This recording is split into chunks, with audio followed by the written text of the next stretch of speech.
It's dawn at Camp Hazrat in Helmand province, and the Danish Bravo company prepared to patrol the surrounding area. We're going on this patrol basically because we have indication that there might be an IED layer living in the area, so we're heading out to confirm whether or not he's living there. It's about 5:30 in the morning.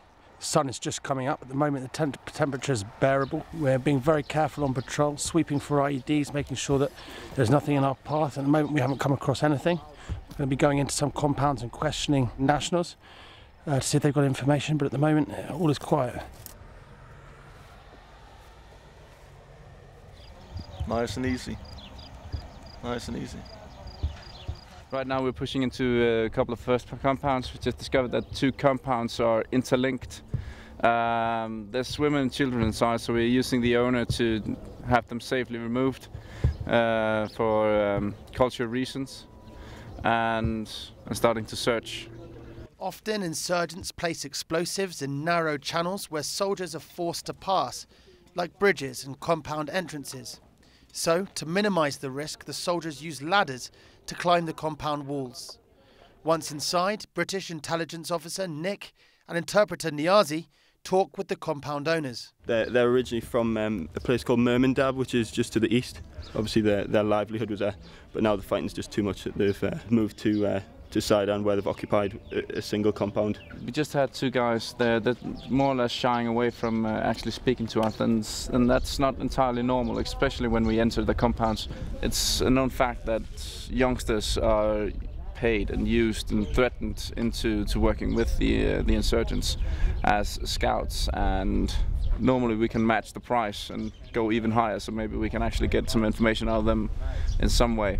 Despite Mark's suspicions, Nick and Niazi are welcomed into the compound, and the family talk openly about the problems they've had with the insurgents. One story involving 7-year-old Shukriya is particularly moving. She was in Myrmidab. She was on a motorcycle with her father, and the insurgents shoot on the eyes of guys, and they shoot her. The bullets is through from this side and came from this side. Shukriya's life was saved when the ISAF soldiers who had been targeted by the insurgent gunfire had her airlifted to Camp Bastion, where she was immediately operated on. Right now we are securing on the rooftops with some infantry, and then we're pushing our search teams into the compound to start conducting a search.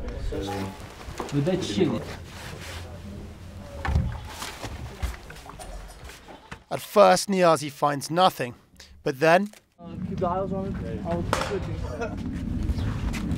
a bowl containing over 1 kilo of raw opium.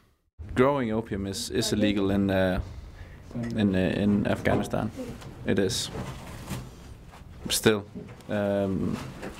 taking this from them would be taking away part of the income of this household. So it's a lose-lose situation. The search team also find munitions, including part of a mortar which could be used in an IED. The family say the children found it as they played in the surrounding farmland. He told me that his kids are bringing this in. Yeah.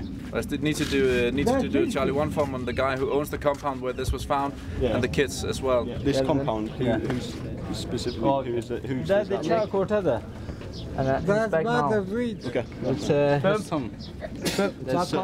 The locals are very cooperative, and despite finding the opium, some old munitions and the ID card of a suspected killed-in-action insurgent, Mark is happy that they pose no threat. He pulls his troops out of the compound and back towards base. Business as usual. It's something we performed for quite a while, and it's something that we trained for, and the guys performed very well today. Every time units such as Bravo Company go out on ground patrol, they face the very real threat of IEDs as well as insurgent gunfire, and are often forced to make tough decisions. However, the intelligence collected from patrols such as this one could prevent more children, such as Shukriya, from being killed and injured in the future. This is Jake Tutman reporting from Helmand for the NATO channel.